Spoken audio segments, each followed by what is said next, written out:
Hi everyone, thanks for listening to another episode of Dogman Encounters Radio. I'm Vic Cundiff and I'll be your host for the show.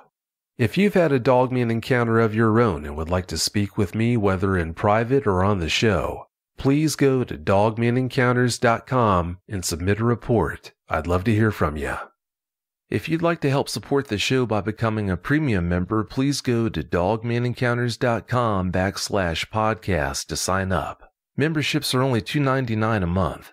By becoming a premium member, you'll be able to download episodes onto your mobile device and listen to them commercial-free wherever you go.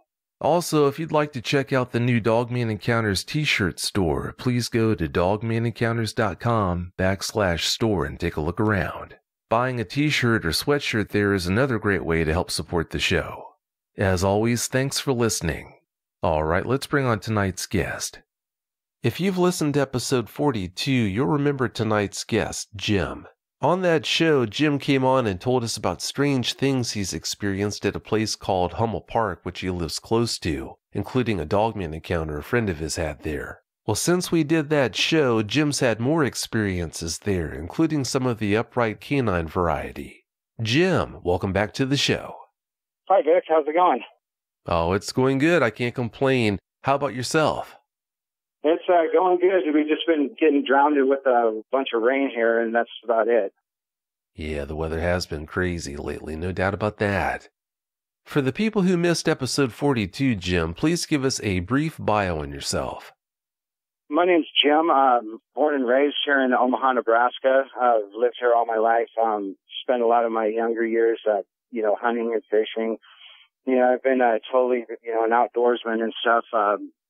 And everything's, just doing a lot of outdoor activities and stuff. I've known a lot of stuff that's been going on around this area and stuff, and just lately the cryptid activity has just been like crazy. It's just been unreal.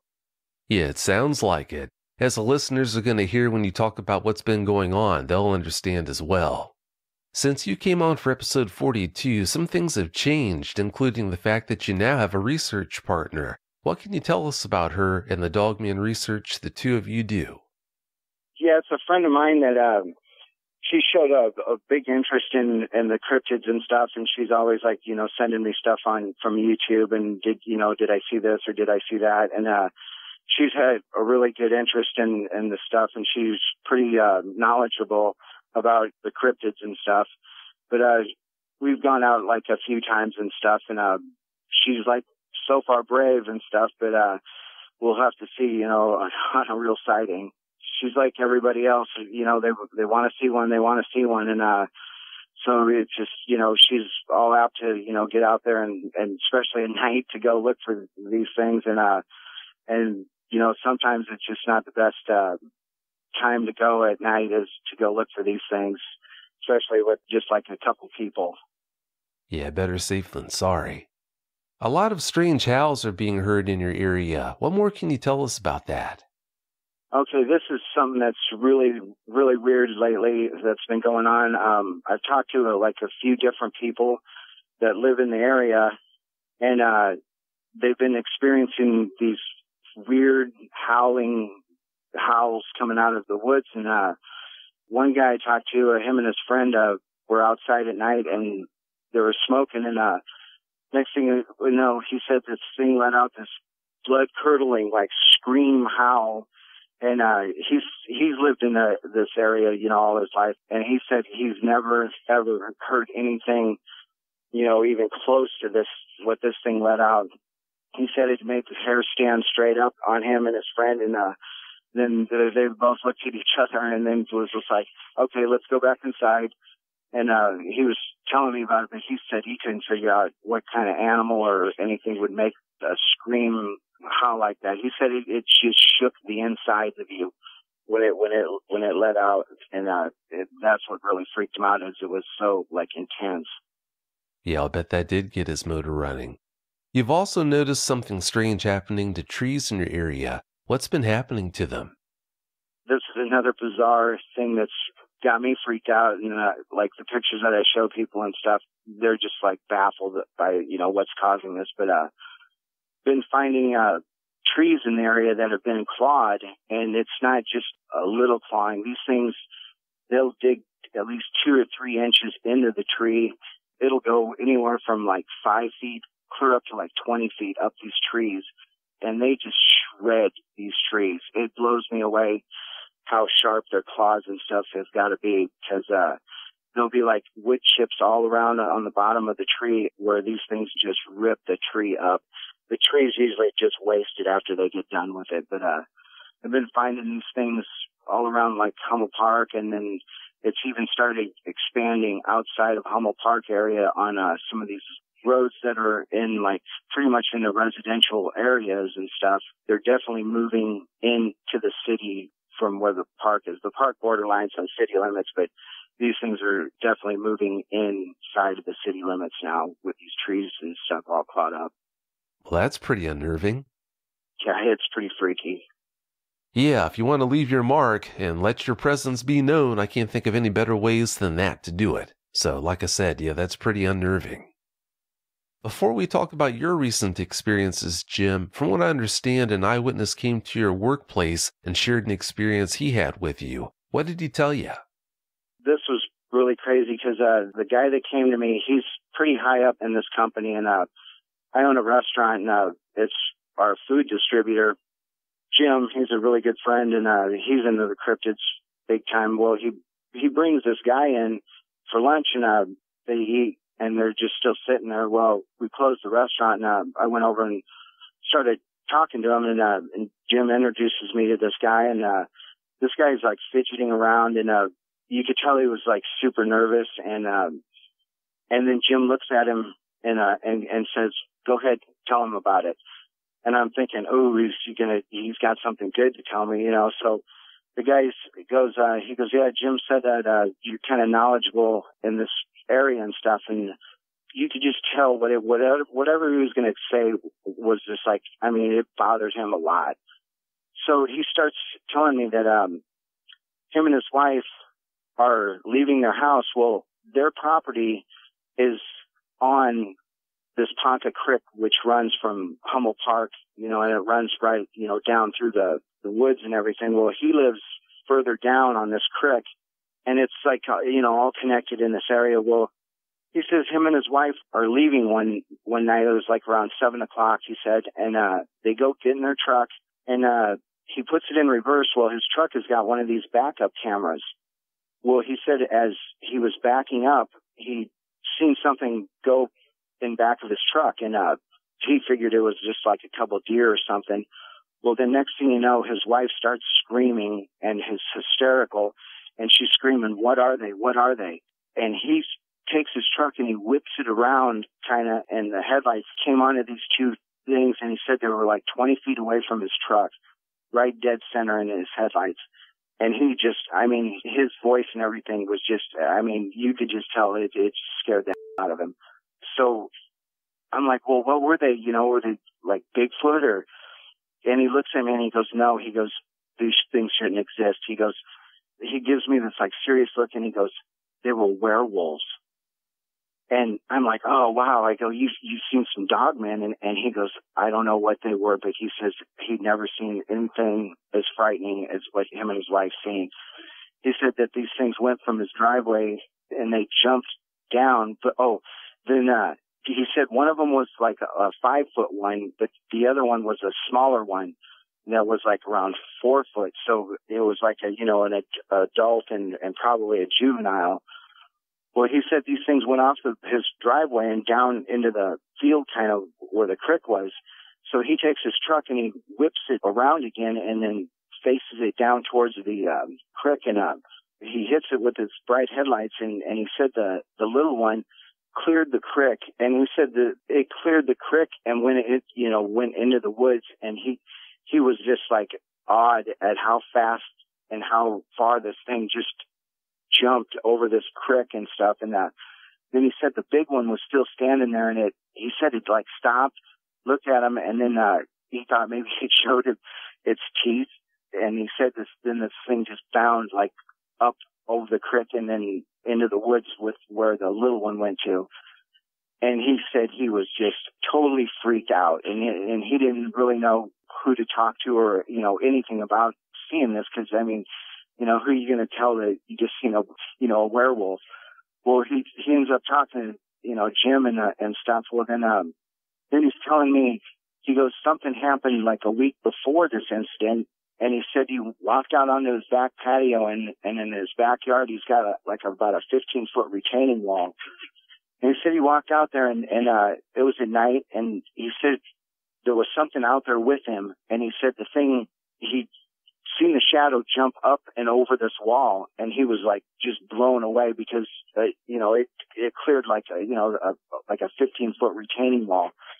And, he was just like, okay, it had to be a bobcat or something. And then he realized after seeing these things, what was actually in his backyard that night.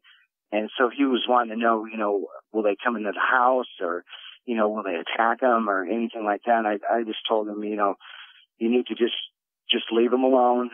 Don't mess with them. And they usually just go about their business and everything.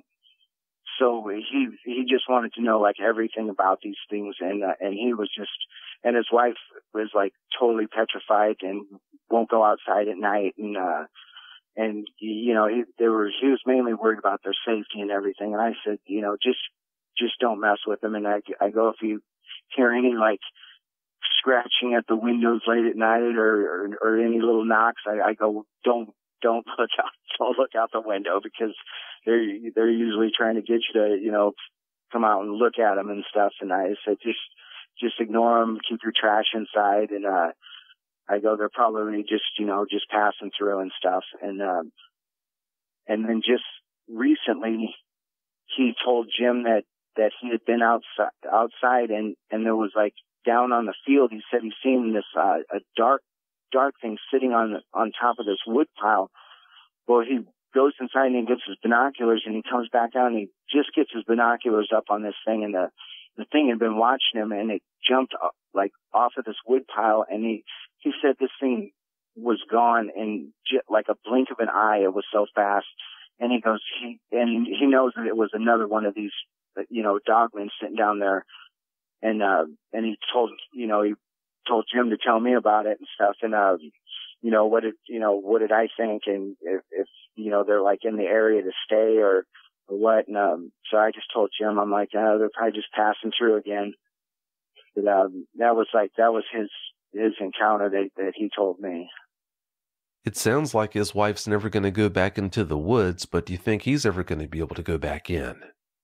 I mean, it's just like anybody else. I mean, when you see these things and you realize that, I mean, these things are real, it just changes your world. And he's just like, he tries to like cope with it and like dismiss it as another animal or something that he had to be confused. But then it goes right back to the descriptions of seeing these things with the dark black hair and the pointed ears and the claws and stuff on these things. And that's what, freaked him out too. He said these things had claws. Like he said it was an animal like out of the movies.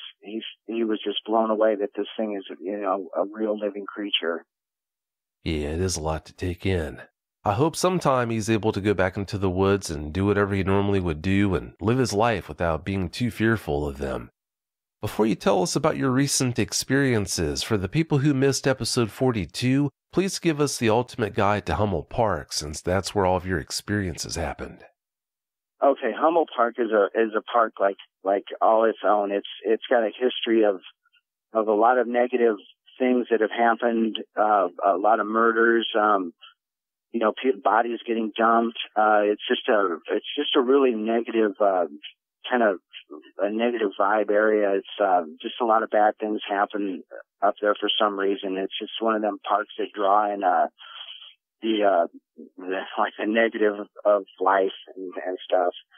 But it's right on the city limits of Omaha, like kind of out north and stuff along the Missouri River and stuff. And it's just a place that's really unique. It's a really old forest type, and it's just got a vibe all its own. It does seem like an awfully creepy place. Yeah, it's totally beyond creepy. It's and at night it's even it's like 10 times creepier. Oh, I can only imagine. No wonder dogmen like to hang out there. All right, Jim, like we've already established, quite a few things have happened to you since you were on the show last time. Please tell us about those experiences. Give us every last detail that comes to mind. Okay, well, the last time I talked to you, I had this incident of being stalked at night by two of these things, and I wasn't sure what they were, but the way they stalked me and everything, I was pretty sure it was a dog man. Well, when we were doing a nighttime, like a little research thing, we heard this thing come down into the creek, and it was in December, and you heard the ice and stuff crack when this thing came down the bank, and it was in the creek. Well, it was coming towards us, towards the car, and the girl that was with me, we were this thing was pretty bright, and on the backside of Hummel Park, there's an entrance road that goes in, and there's a street light way in the back on this corner. Well, the main part of the road is like pitch black. You couldn't see anything. Where we've seen like this movement going on top of this hill. Well, we're cruising along, and we all of a sudden we come past the driveway into the park, and my spotlight's it's going and it goes right across the road. Well, in the road was this thing, I mean, it's knowing that they're real and stuff without seeing them, or being a true believer, that's one thing, but when you actually see one of these things for the first time, it changes everything. I mean, everything. This thing, when the light hit it, it was like, it crouched down, and the hair on it was like, and just it just doesn't comprehend seeing these things. There's nothing to compare it to or anything like it. But this thing crouched down, and its eyes like went to a slit, and this thing was just like ready to. It looked like it was ready to just bound out of the way. Well, she's looking over, and she's like, what is that? What is that? And we drove on past, and she's like, what should we do? Should we turn around? And I'm like, no, let's not. Let's just keep on going, because I know that these things don't run by themselves, and you just don't know where the other ones are. And it was like in a deal where she was freaking out, and she was driving, and I was just like, we need to just get out of here, because it's the best thing to do. And we went back, and she was just totally blown away, because she caught a glimpse of it, and it was just I caught the full thing, though. I mean, I seen this thing, I was just like, oh my God, oh wow, just to see this creature, and the muscle and stuff and the movement, it just there's no words for it really to describe, when you see one of these things. It just, it just blows you away. And then that's when the fear of being out at night really comes in, because I've had this I've a horrible phobia going outside at night and stuff, and I finally I got a little device that's kind of kicked that habit.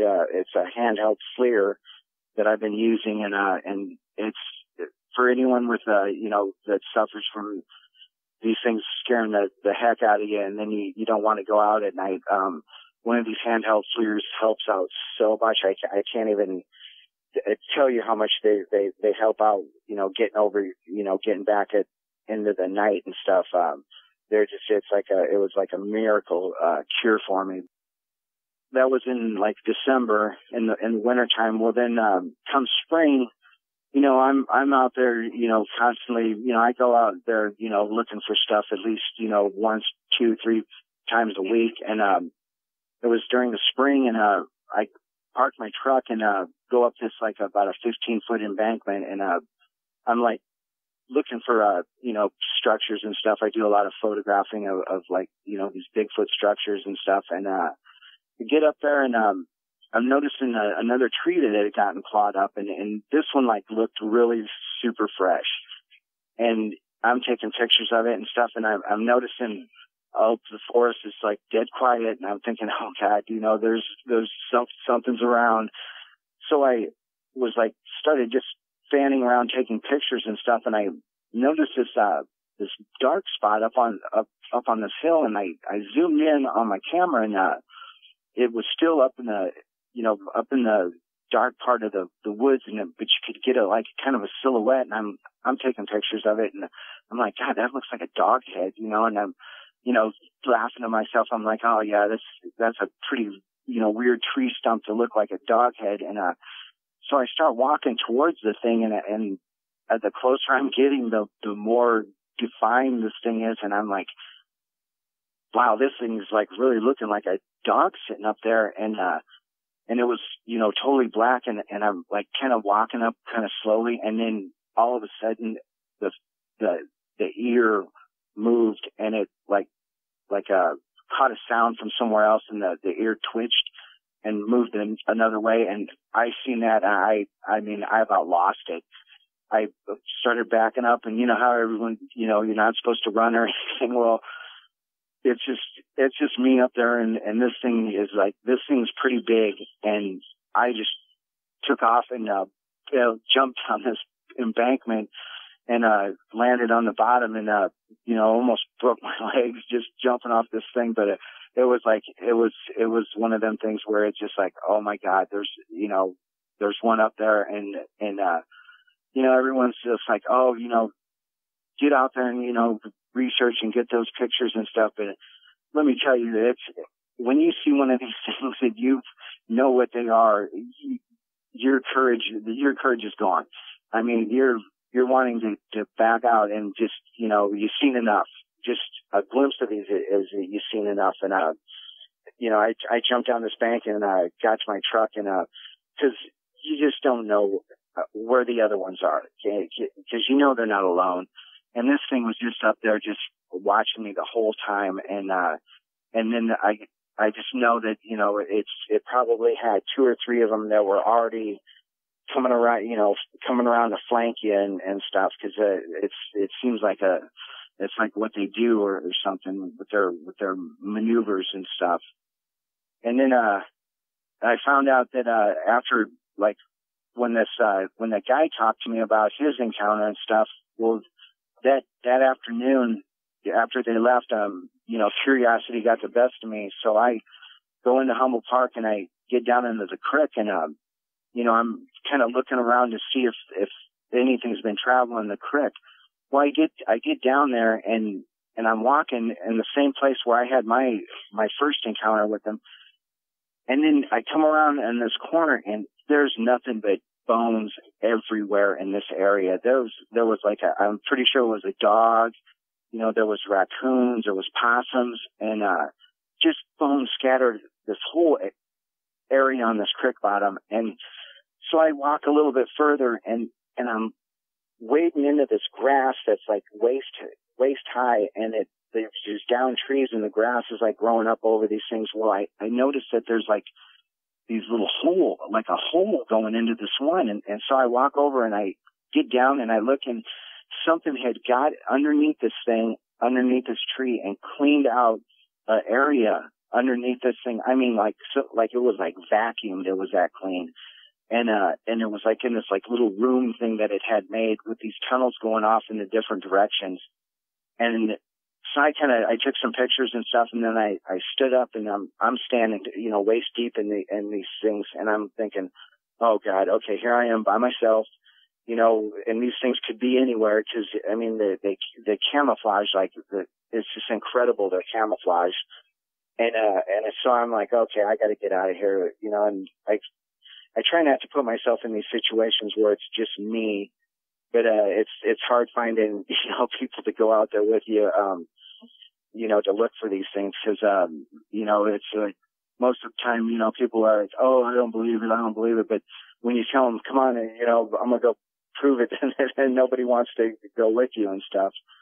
So, I ended up, finding like where something had been like running around through these areas and stuff. And it was just crazy the way they had these like tunnels and stuff laid out, around the creek and stuff, just going in different directions.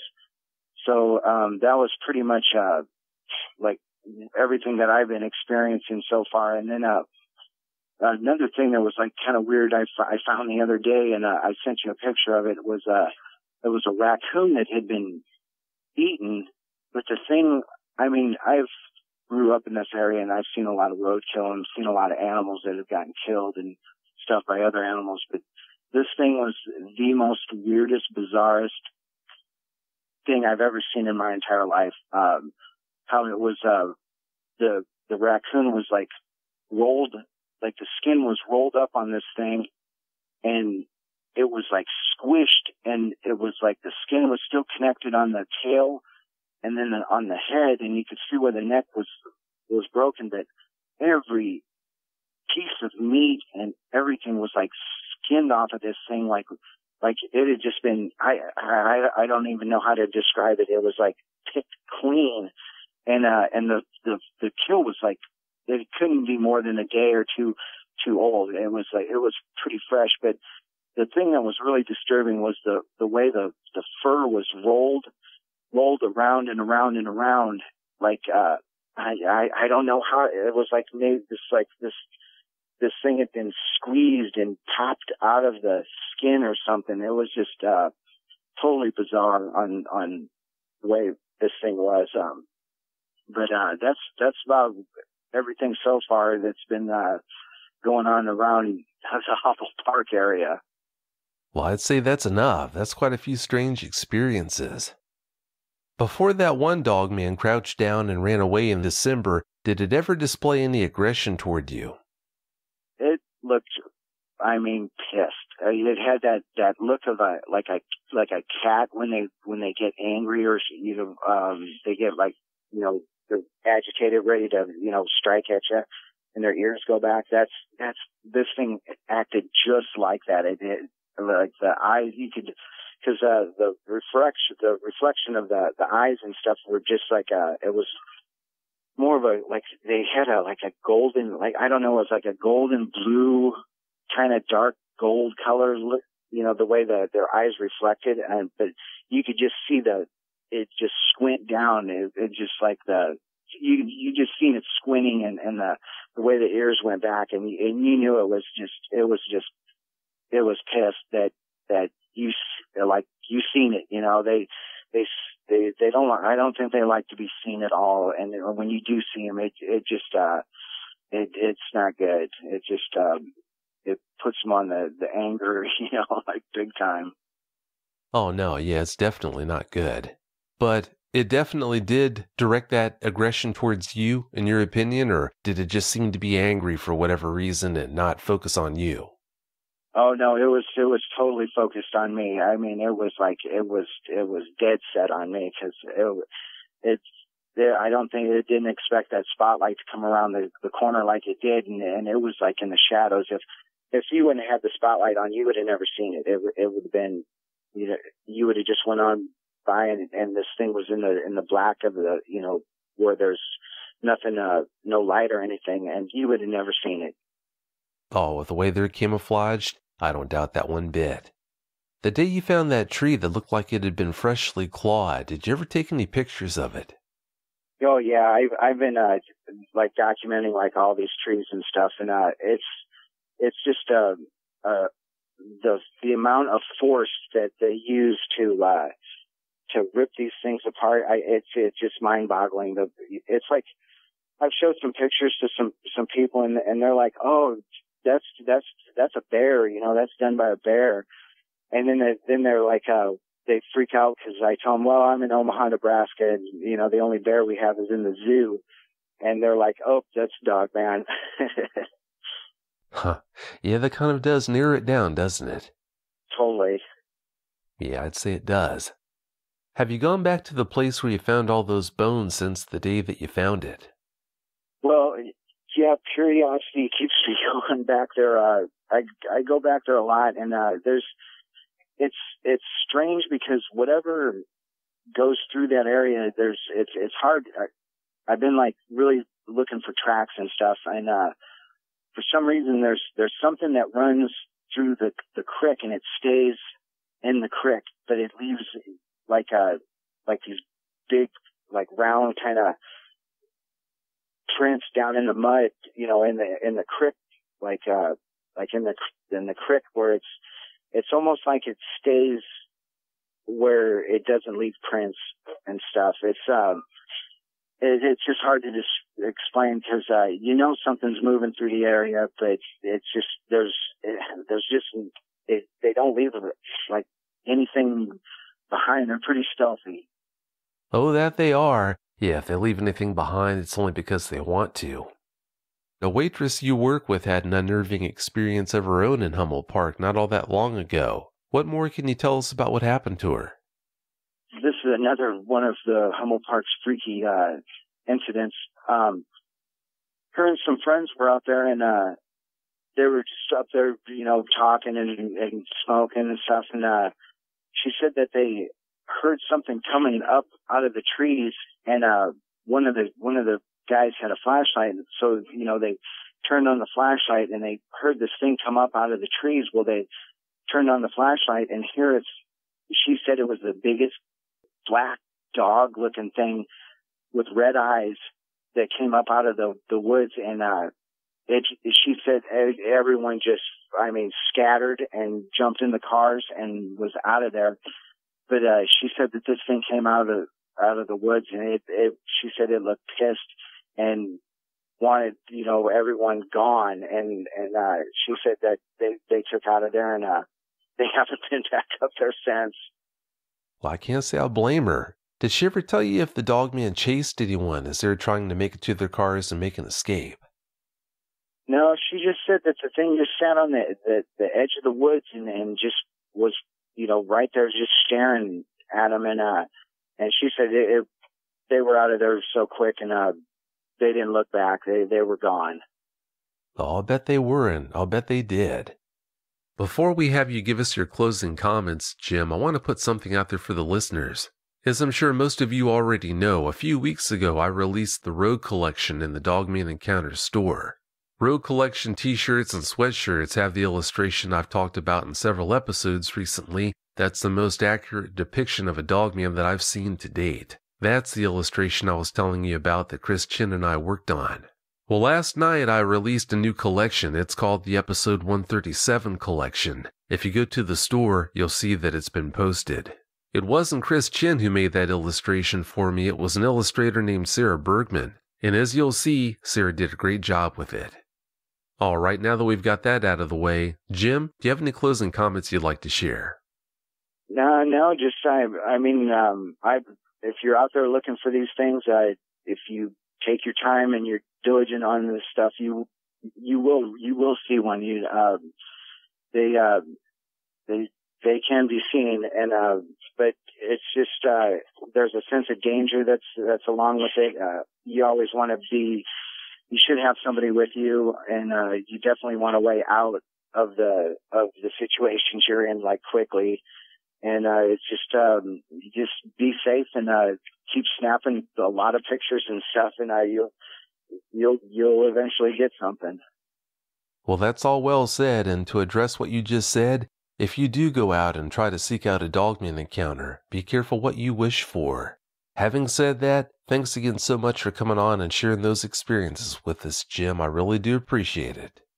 Cool. Thanks, Vic. Oh, you're welcome. Thanks again so much. Have a great night. Bye-bye. Bye. If you've had a dogman encounter of your own and would like to speak with me, whether in private or on the show, please go to dogmanencounters.com and submit a report. I'd love to hear from you.